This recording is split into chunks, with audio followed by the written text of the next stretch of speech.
ভবিষ্যতের ফল ভালো হবে না। এক ভক্ত ছিল, মায়ের ভক্ত। তো সন্তানে মাকে বলেছিল, মায়ের সন্তানকে বলেছিল, করে পুত্র, আমি তুমি যখন নাবালক ছিলে রে পুত্র, আমি তোমাকে লালন পালন করেছিলাম, 10 মাস 10 দিন গর্ভে ধারণ করেছিলাম। আমি তো এখন বাবা বৃদ্ধ হয়ে গিয়েছি, আমি তো কোনো জায়গায় কোনো কীর্তন যাইতে পারি না, নাম শ্রবণ করতে পারি না, আমি কোনো জায়গায় কোনো তীর্থস্থানে যাইতে পারি না রে পুত্র, আমি বৃদ্ধ হয়ে গিয়েছি। তোর সন্তানে মাকে বলল, মা তুমি বৃদ্ধ হয়ে গিয়েছ, তাই কি হয়েছে মা, তুমি আমার খাটে উঠো, আমি তোমাকে নিয়ে তীর্থ ভ্রমণে যাত্রা করবো মা। তো এই সন্তান ছিল মায়ের ভক্ত, ওই মাকে নিয়ে তীর্থ ভ্রমণে যাত্রা করেছিলেন। 1 বৎসর 2 বৎসর 3 বৎসর পর্যন্ত ওই মাকে নিয়ে তীর্থ ভ্রমণ করিয়ে বাড়িতে নিয়ে আসলেন। তো সন্তানে মাকে বলল, মা আমি তোমার গর্ভে জন্ম নিয়েছিলাম, তুমি কত দুঃখ করেছিলে, কত কষ্ট করেছিলে, আমি 3 বছর পর্যন্ত তোমাকে নিয়ে তীর্থ ভ্রমণ করিয়াছি মা,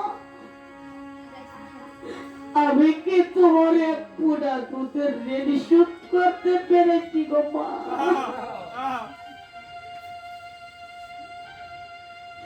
তখন মায়ে বলল, ওরে পুত্র, তুমি আমাকে 3 বছর পর্যন্ত খাদে নিয়ে বাবা তীর্থ ভ্রমণ করিয়াছ, 3 বছরের মধ্যে তুমি আমার এক পুরা দুধের ঋণ বাবা শোধ করেছ, অনেক অনেক দুধের রাস্তা বাবা রয়ে গেছে, এই জন্মে তুমি আমার দুধের ঋণ বাবা শোধ করতে পারবে না। ওই সন্তানে মাকে বলতে লাগিল, ও মা গো, সারা জীবন মাকে যদি আমি খাদে লইয়া ঘুরি,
মা, তুমি আমার সেই মা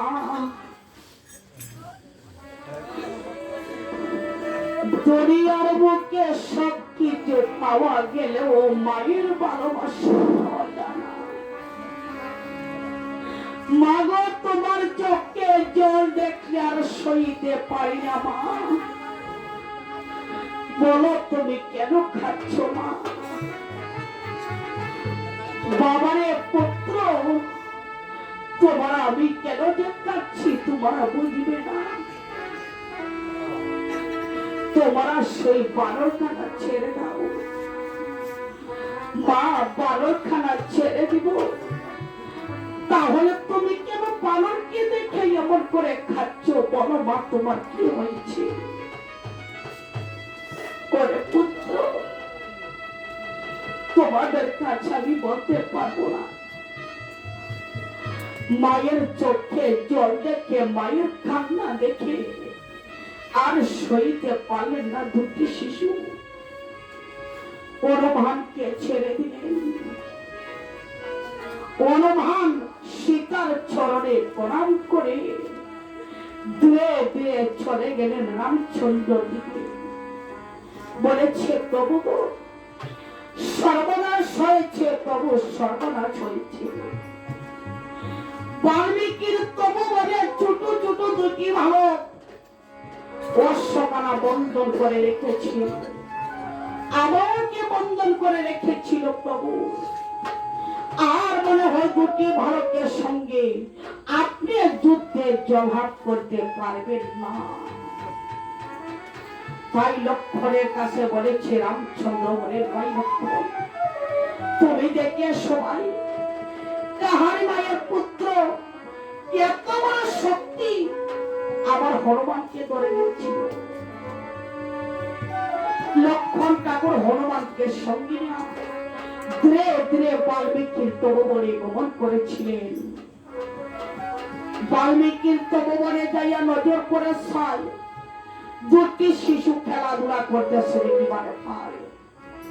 কুজ বলেছে, দাদা ছেলে দেখো দাদা, আমার কত সুন্দর একজন মহারাজ যুদ্ধ করিবার জন্য এসেছে।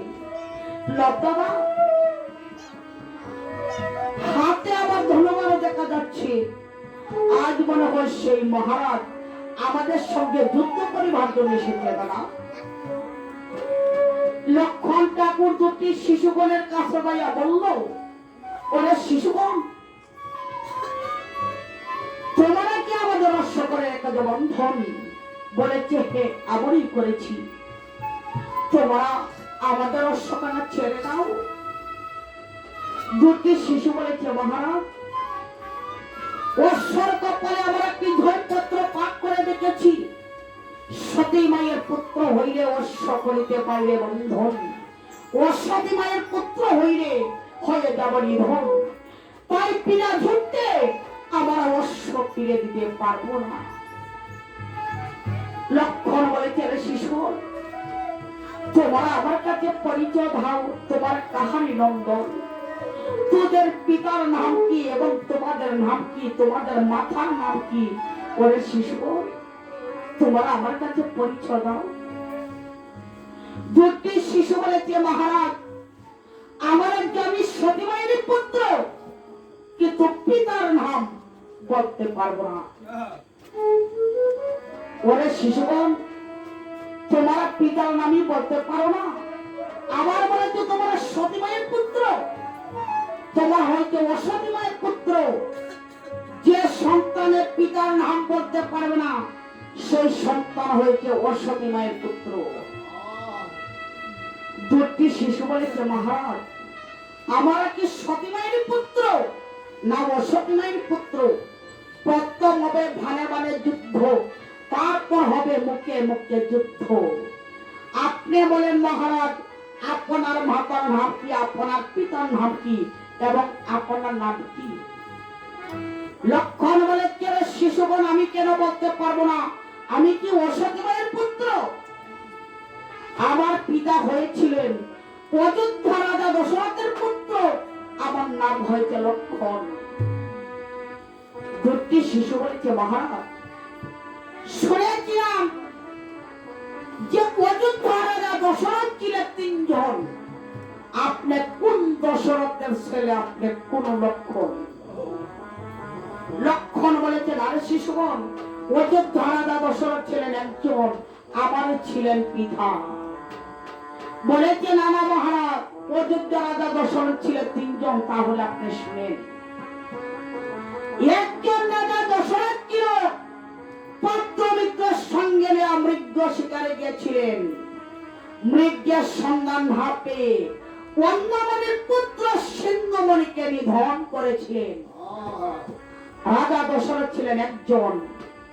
আর একজন রাজা দশরথ ছিল স্ত্রী সত্য পরিবারে পরম পুত্রকে বনবাসে দিয়েছিলেন। রাজা দশরথ ছিলেন দুইজন।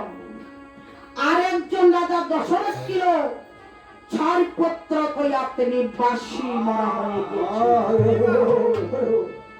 রাজা দশরথ ছিলেন তিনজন। আপনি বলেন, আপনি কোন দশরথের ছেলে, আপনি কোন লক্ষণ? আপনি কি সুলক্ষণ, আপনি কুলক্ষণ? আপনাদের মধ্যে যে লক্ষণ আছে, আমাদের মধ্যে সেই লক্ষণ আছে। লক্ষণ ঠাকুর দুটি শিশুগণের কথা শুনে মনে মনে ভাবনা করলেন, দুটি শিশু তো সামান্য নয়। দুটি শিশুটা বলিতে সাগরের পিতার কাহিনী। লক্ষণ ঠাকুর দুটি শিশুগণকে বলতে লাগলেন,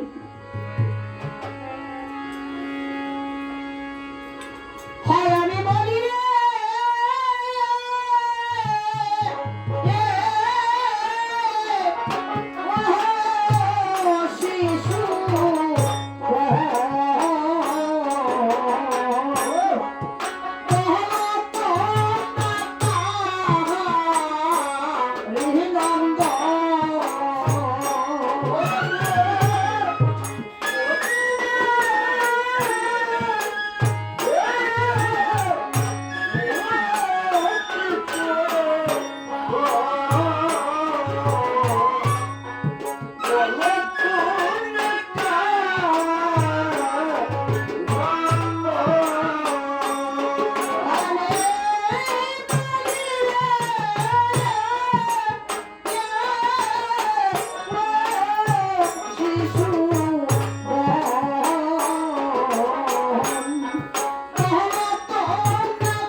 শিশু, তোমাদের কাছে আমি বিনয় করে বলেছি, তোমরা আমার কাছে পরিচয় দাও, তোমরা কাহারে নন্দন।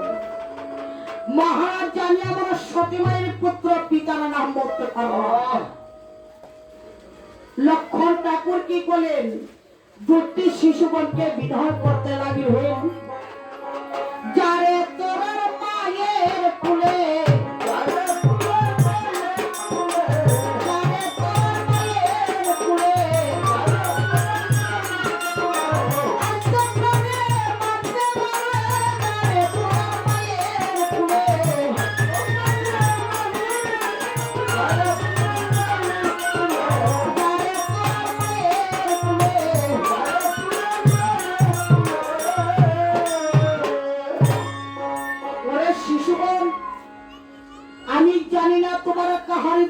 মায়ের সন্তান, তোমরা তোমার মায়ের কুলে চলে যাও। আমি জানি না তোমার কাহারে দুঃখিনী মায়ের সন্তান, আমি তোমাকে মারতে চাই না। আমার মনে হয় তোমার কোন দুঃখিনী মায়ের সন্তানই হবে, তোমরা তোমার মায়ের কুলে চলে যাও। নতুবা আমাকে তো চিনতে পারো না, আমি কেমন ঝন। আমি যদি মনে করি তোমার ধুই বাইকে কোনো করিতে পারিনি ধন, আমি তোমাকে মারতে চাই না রে শিশুগণ, তোমরা তোমার মায়ের কুলে ফিরে যাও। দুটি শিশু বলেছে, মহারাজ আমরা যদি সতী মায়ের পুত্র হয়ে থাকি, মনির তাকে ভোর, আমরা দুই ভাইকে মেরে কেউ দিতে পারবে না জমের ভোর। লক্ষণ ঠাকুর রাগান্বিত হয়ে গেলেন। রাগান্বিত হয়ে লক্ষণ ঠাকুর দুটি শিশু লক্ষণের কাছে যাইতে লাগলেন। কুজ বলে কেন দাদা, যেমন করে মহারাজ আমাদের কাছে আসিতেছে দাদা, একত্র আমার দুই ভাইকে নিধন করে ফেলবে দাদা।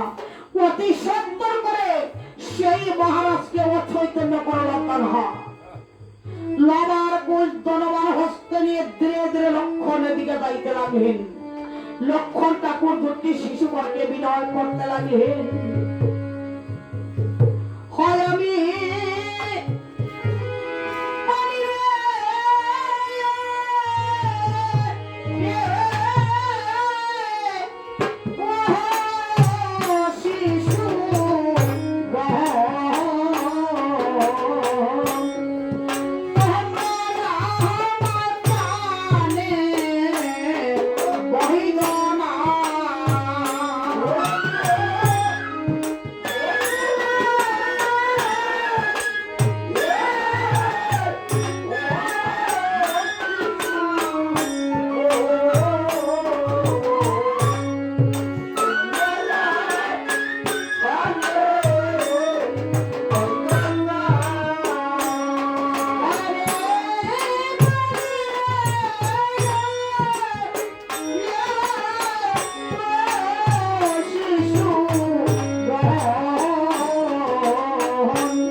শিশুগণ, তোমরা আমাকে প্রাণে ভয় করো না শিশুগণ।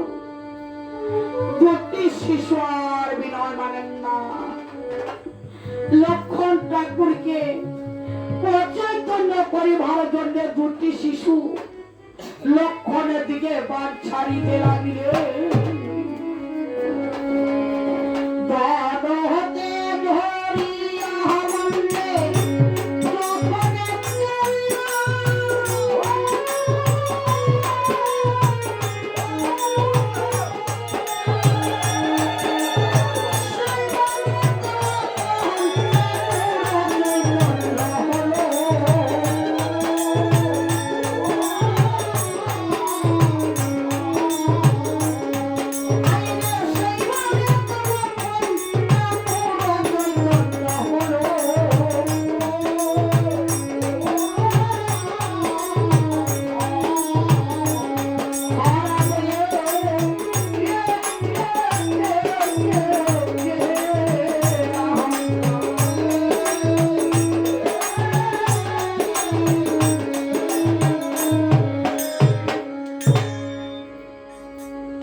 শিশুর বানের আঘাতে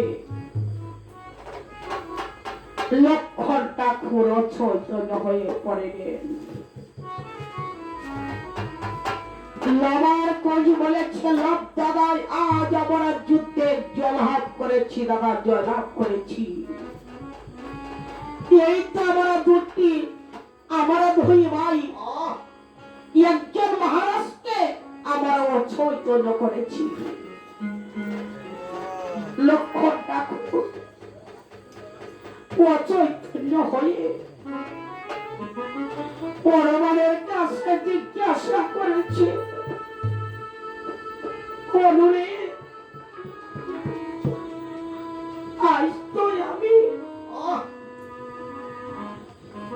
এই দুনিয়া ছেড়ে চলে গেলাম, আর মনে হয় আমি কোনদিন আর দেশে ফিরে যাইতে পারবো না। আমি যদি মরে যাই, আমার যে গর্ভধারী মা, আমার মা আমার জন্য পাগল হয়ে যাবে।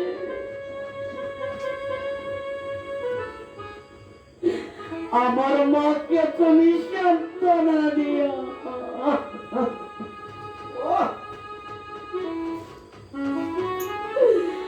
এই জন্মের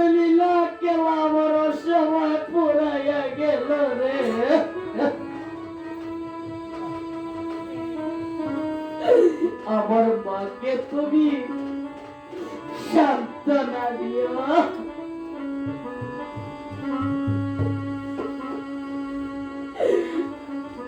হনুমান চলে গেলেন রামচন্দ্রের কাছে। রামচন্দ্রকে সঙ্গে নিয়ে আসলেন লক্ষ্মণের কাছে। রামচন্দ্র নজর পড়ে চায়, লক্ষ্মণ ঠাকুর চোদন হয়ে পড়ে আছে দেখিবারে পায়। লক্ষ্মণ ঠাকুর মা মা বলে কাঁদিতে লাগিলেন।